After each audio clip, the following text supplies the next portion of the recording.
Okay, taking a break from Leipzig here, and we're going to take a look at Corrupt Bargain, 1824 presidential election. This is Decision Games by Alex Berry. Now, first of all, this is a review copy. I like to get that out of the way very quickly, but more than that, he and I had sort of an online engagement, etc., over the years. He was one of the earlier people doing videos, probably preceded me even, and I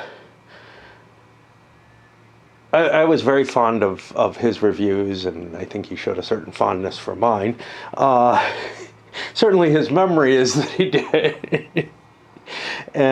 He used to do them under Board Game Blogger. I don't think he's doing them anymore. I haven't seen any for a while, and my conversation with him via PM about this seemed to indicate that he was not, which is a pity, because he brought a great deal of insight into the games he covered, but it was very, very low key and everything, and you know, that kind of thing just doesn't catch on in the same way. All right, so going into some of that history, back I think when I did a review of 1960, and I'm looking around on my shelves to see if I can find it. There's no organization on these shelves, so it's kind of hard. I'm not seeing it. Which was the campaign between Nixon and Kennedy. Now I'm like, oh, there we go.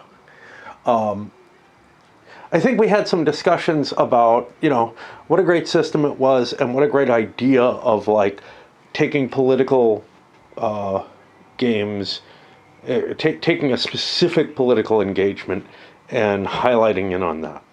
And the CDG was a good mechanism for that. A couple of other games have done that since then. Divided Election, which was the 1860 election, and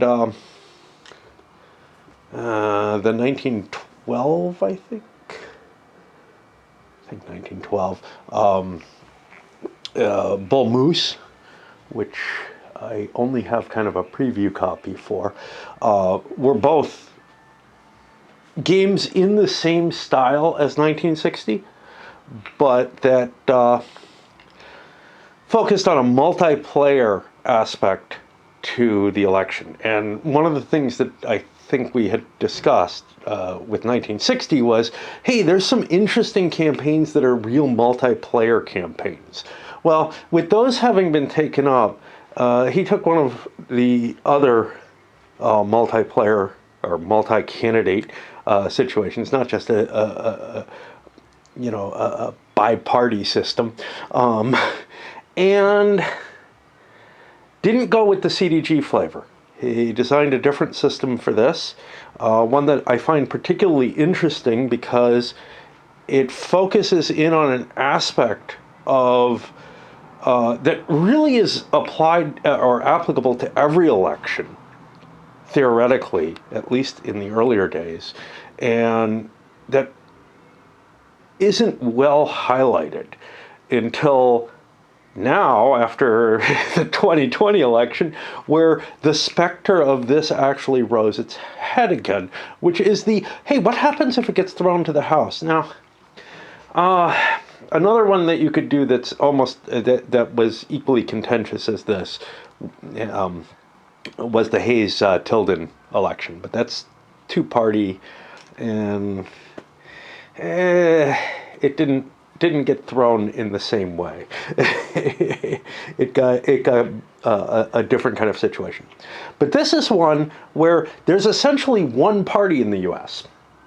Everybody's been folded into the Democratic Republicans. The old Federalists have pretty much disappeared at this point, but they've been absorbed. And John Quincy Adams, who ends up winning the election, is more on that Federalist side. You have the very, very populist Andrew Jackson. Henry Clay the great compromiser, well respected, with a lot of power in political circles. And finally, William Crawford, who actually got the party's nomination in the nominating convention, but essentially that was viewed as such it was a very, very minor, they didn't have very much participation in it, certainly not by popular vote. It was something that was done by the politicians involved, etc. But that's how it was done. And what you have is a lens at which slavery has become a lot less of an issue than it used to be. Like, slavery was a big issue for a little while, but then the Great Compromise came up, and then what you had was the Missouri Compromise, and then what you have is this sort of industrial Northeast versus the agricultural, cotton-producing South, and then the West, which is in a sort of a weird position where they want the goods from the North, and they want to be able to trade what are primarily foodstuff materials, but it's an interesting sort of situation. So you have almost three political regions in the nation that have very, very different views.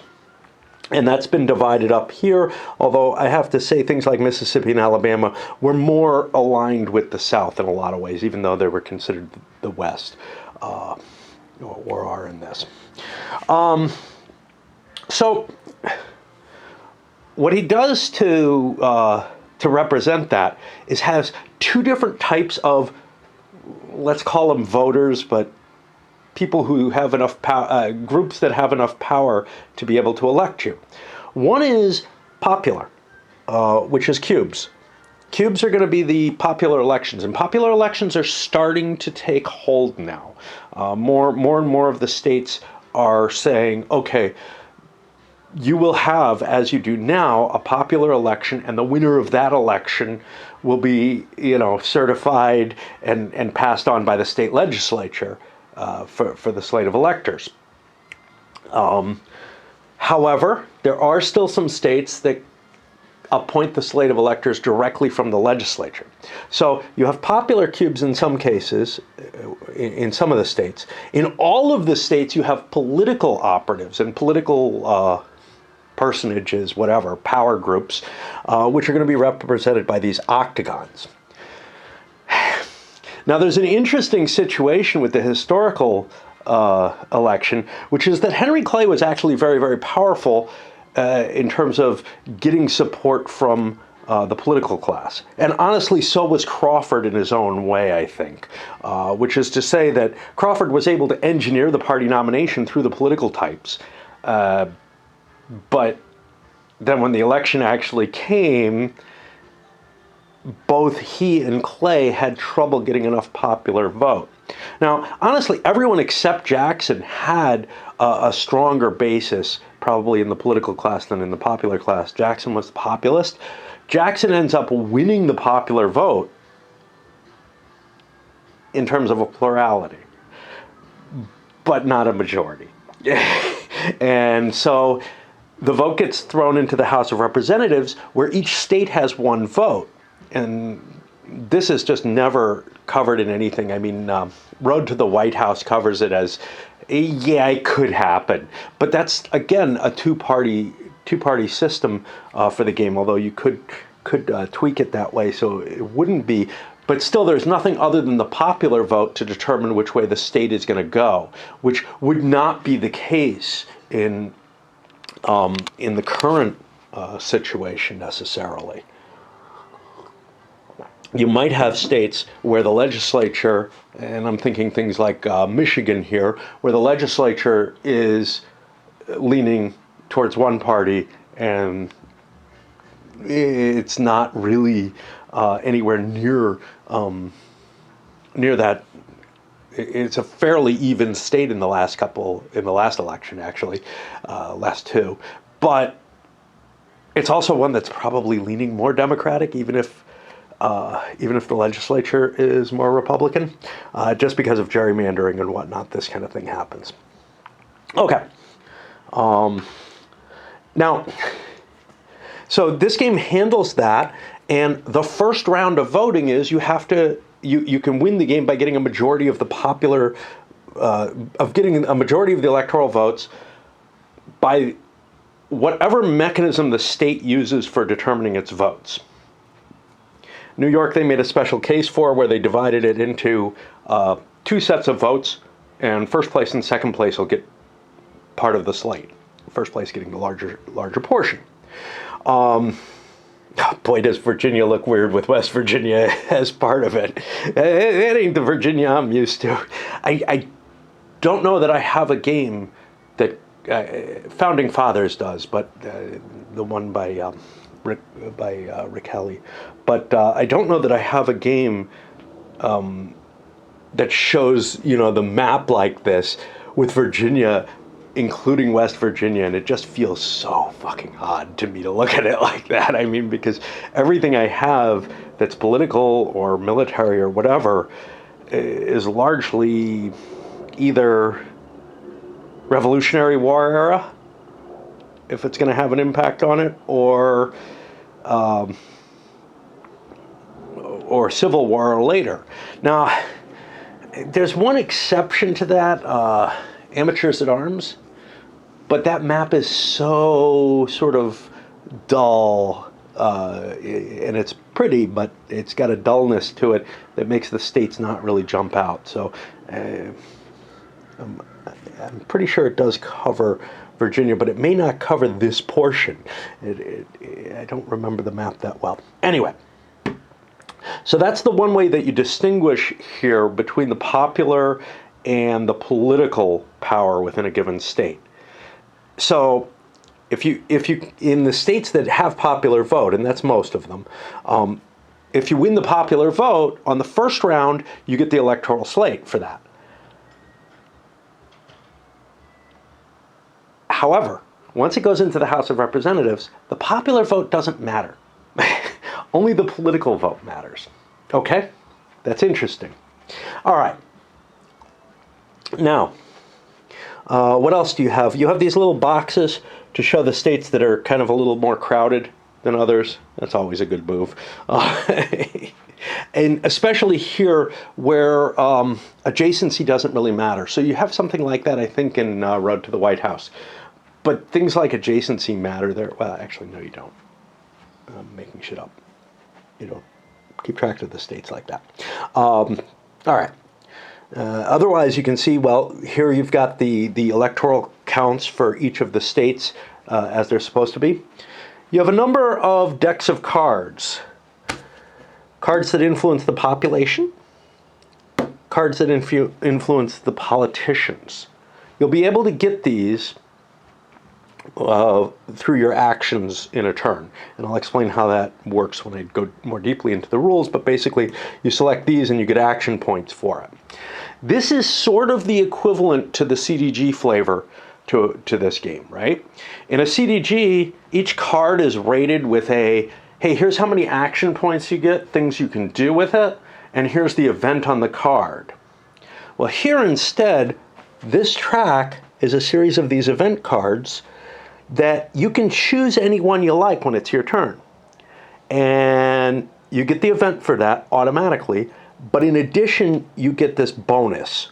And that bonus is how many action points and insight, which is another thing that allows you to get some advantages during play. And I'll hit that when we get to it. So you've got, I don't know, this is a kind of auction. I don't know what the actual term is for it, but where a number of things are put up on the table, and each one, the further you go, the less you get, essentially.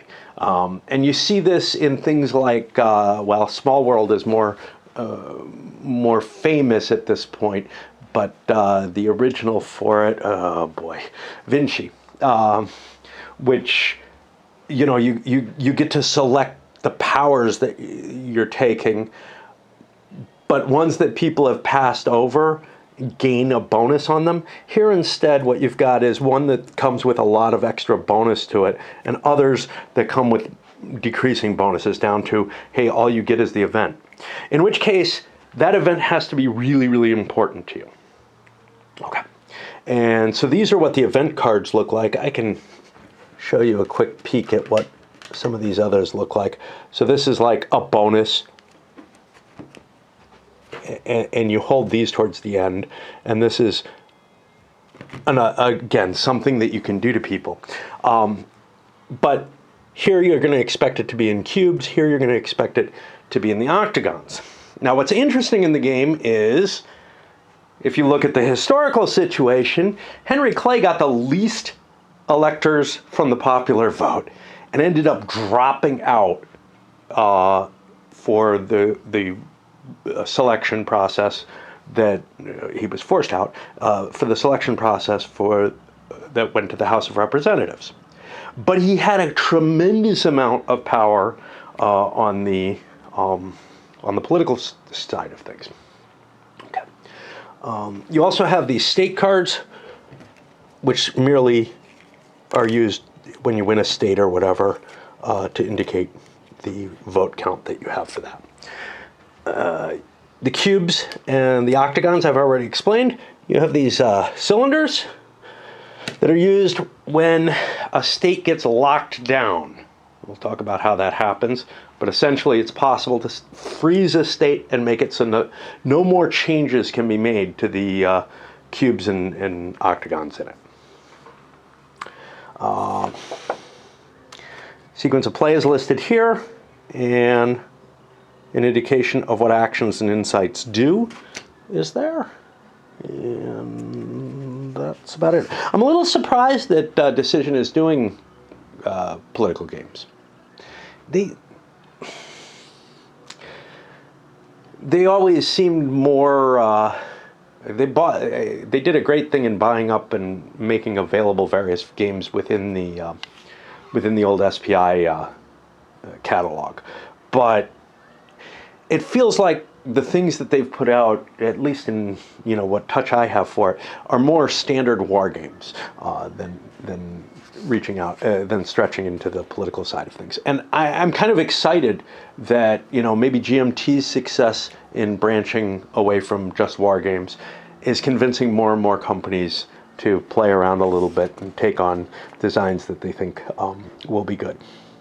Now, like I said, these have different things. So for example, here the event cards have a list of things that all will happen if they physically can when that event is triggered by someone picking it up. And then there's a little bit of historical background on each one. I know that that the designer really liked the historical flavor that would sit in the CDGs, and I understand why going with this was a similar flavoring to that. The only difference is each card does not have a fixed value. The value is based on where you go. Oh, I didn't mention this track. This is the game turn record track, and the first player is representing by the color on that thing, and the first player will rotate around the board for each turn. So on the first turn, green is the first player. On the second turn, it'll be red, etc. To allow, I don't know, a little bit more shifting around. It doesn't give you a double turn, but it might give you a double turn on someone. Okay. The setup, normally, the base game, you would have no pieces on the board to begin with. I'm playing the historical start variant, which is giving pieces set up to the various players. So in this case, John Quincy Adams, I chose to use the cooler colors for the more, I don't know, less populist people, I guess. I don't know, because Crawford really wasn't populist. Less Southern, more abolitionist, I don't know. Again there. But John Quincy Adams was certainly abolitionist. So I gave him green. I gave Clay blue because he seems to be more aligned in the middle there. And then Jackson, of course, has to be red obviously, which left yellow for Crawford, giving the brighter colors to the south because, yeah, you know, they got more flowers and stuff anyway. Okay.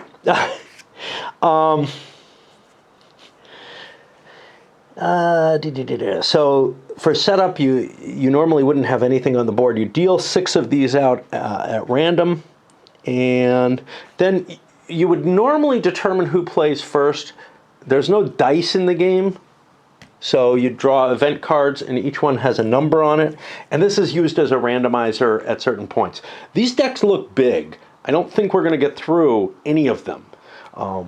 But anyway, those event cards that got burned would be shoved underneath the deck and just not show up again. Okay. So each player gets a player turn within each of these rounds. And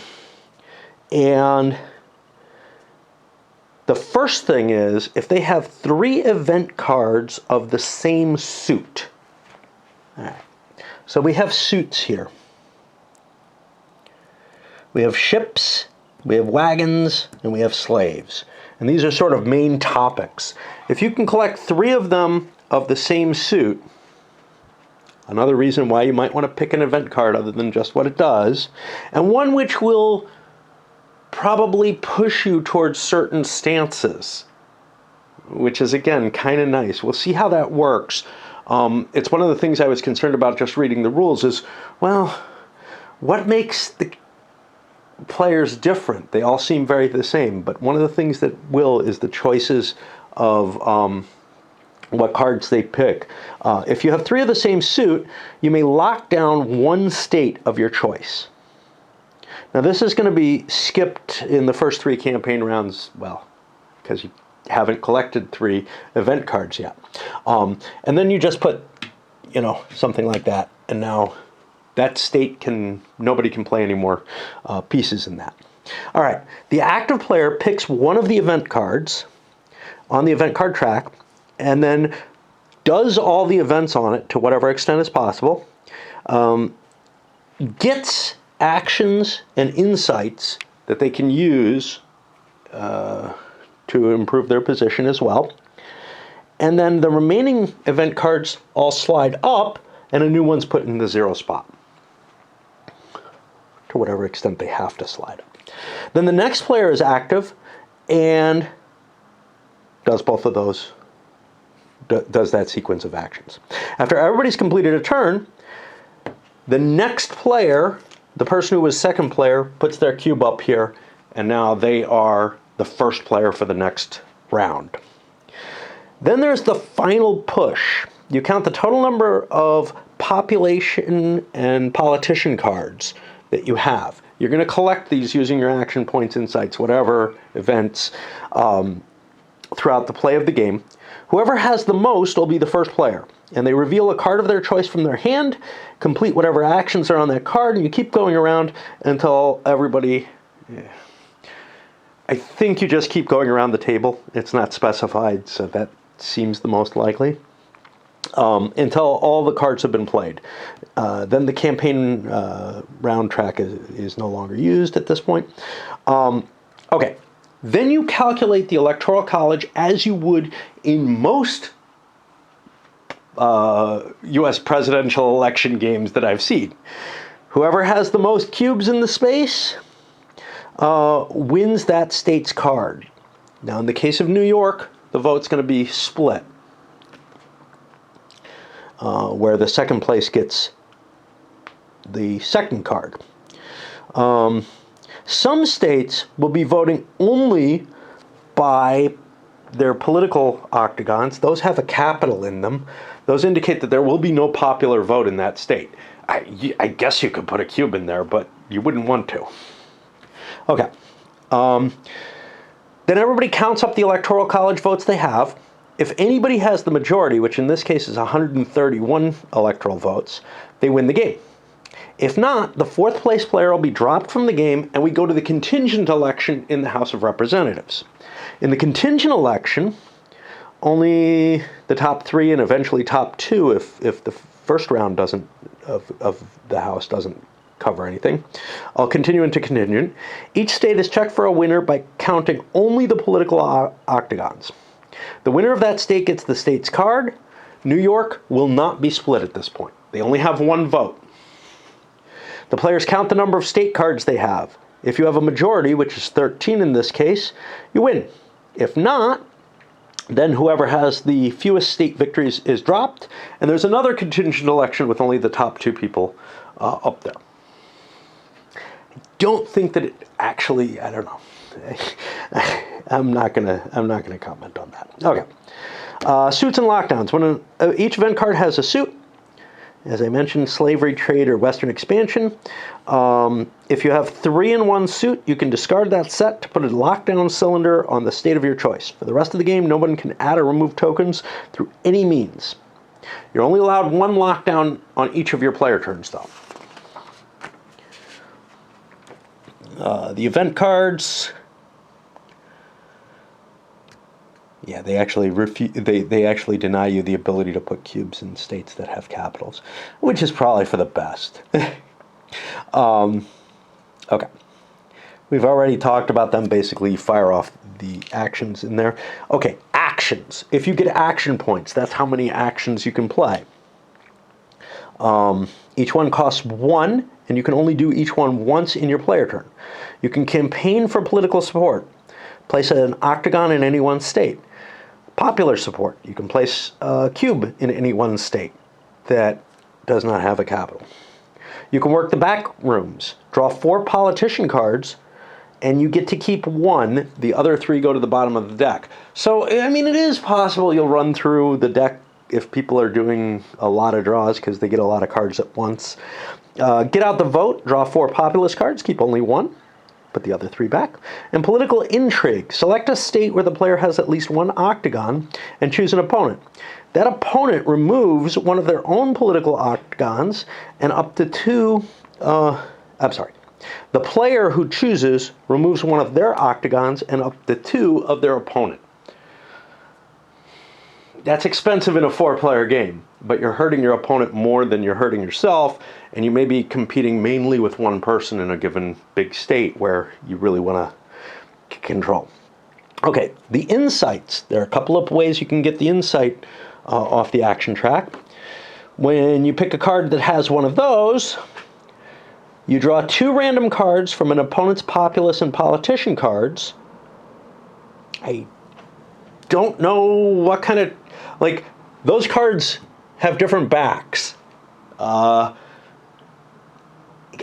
you can't see the front of either. I guess you can pick, 2 populist, 2 politician, whatever, if you want.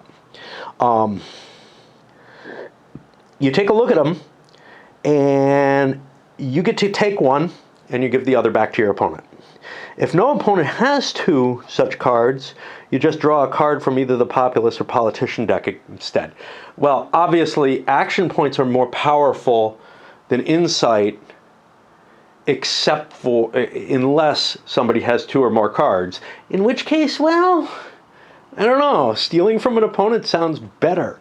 So, like, this may be a more valuable space than this one in most cases, but not right at the beginning of the game.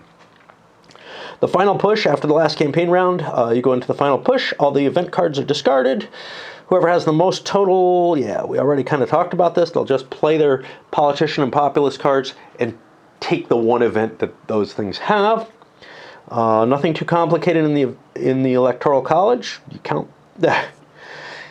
If multiple players are tied for the Electoral College vote, for a state's vote, you break ties by having the most political octagons. Having the most political octagons in the region is the next tie. This is for, yeah. If still tied, having the most political octagons on the whole map. And finally, you go to the ultimate tiebreaker, which I believe is flipping. Yeah, you draw event cards, and whoever has the highest card number is the winner. The contingent election is only going to be the octagons. We talked about that. Yep. All right. So, they give some examples of the scoring here. No biggie there. Quick play rules. So, They leave lockdown along. The event card track is not used. You draw 2 event cards, review both, discard 1. You can then play the card for its listed events or take an additional action in the action phase. Up to 3 total.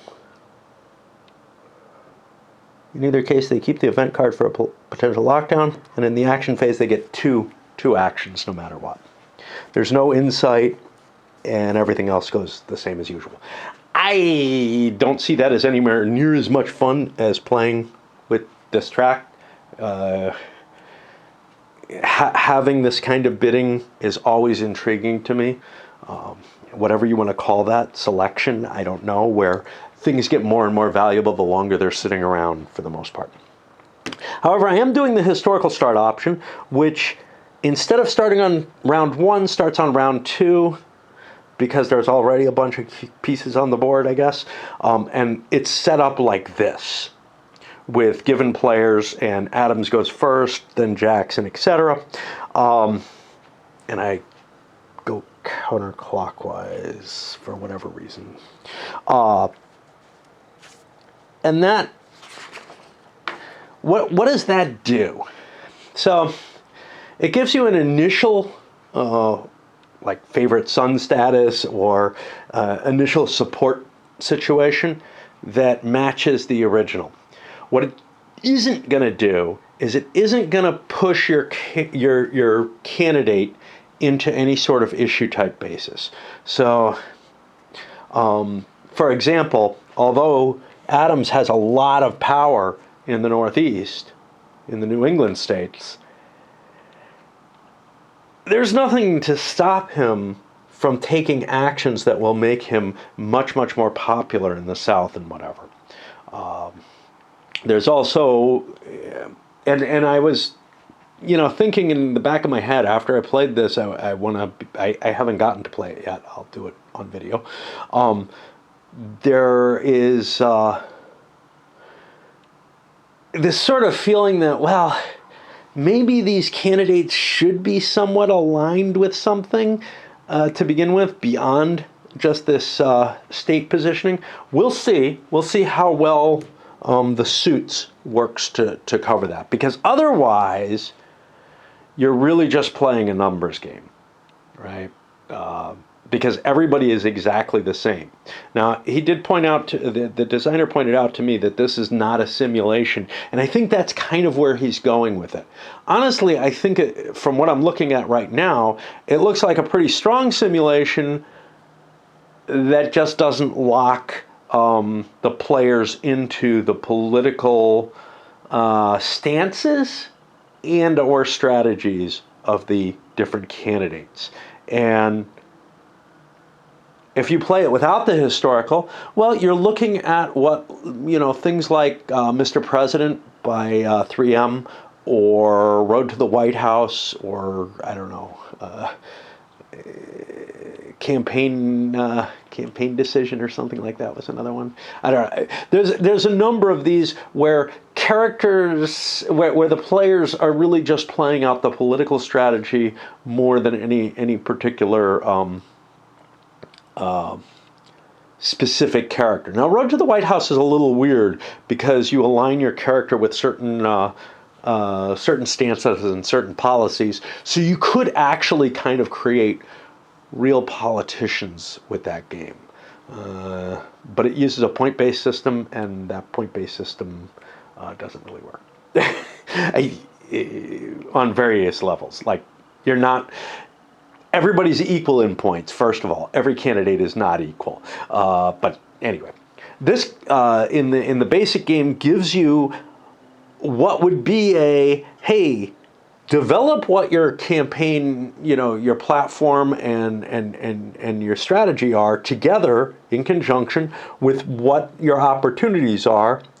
And if you don't start off with any votes, there's really nothing to differentiate any of the players. So everybody has to just play their own opportunistic strategy in terms of things. Now with this, I feel like it'll give a little bit more flavor. I'm hoping between the historical start and the suits, we may see some of the historical aspects bubble through anyway. in a way. But as an actual simulation model, I see no reason to disparage it on that level. It's not locking you into particular characters at all. All right, let's send this up.